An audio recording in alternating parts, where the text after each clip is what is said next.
Rabbi Zülcelal biz müminlere şöyle buyuruyor, diyor ki kurtulmuş olan müminler, hidayete eren müminler o müminlerdir ki gaybe iman ederler, namazlarını ikame ederler ve Allah için infak ederler.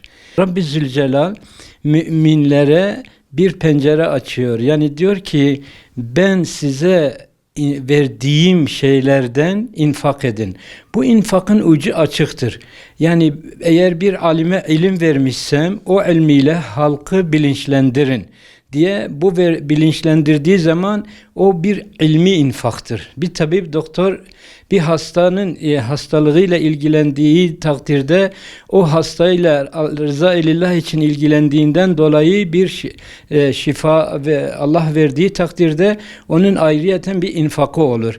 Ve aynı zamanda İslam'ın genel kültüründe ise bir muhtaç, yetim, kimsesiz kişiye maddi bir destek verebilmektir. Şimdi infakın genel kültürü şudur. Bir kişi infak yaptığı zaman Rabbi Zülcelal cennete mevkiler, makamlar nasip ediyor. Ve böylece infak ettiği takdirde kendinden öncesine bir hazırlık yapmış ve Allah'ın cennetinden kendine yerler kazanmış olur.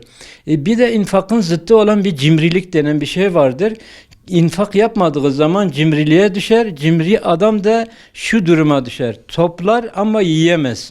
Ve infak edemez, bir hayır veremez. Dolayısıyla infak eden bir mümin, Rabbi Zülcelal'in ona ayrıyeten kendisine ihsan yapmış bir şekliyle hayır yapmış olur. Namaz kılan, oruç tutan birisi ferdi bir ibadet yerine getiriyor. Ama lakin diyelim ki zekat veren veya infak yapan bir insan bu toplumsal bir ibadeti yerine getiriyor.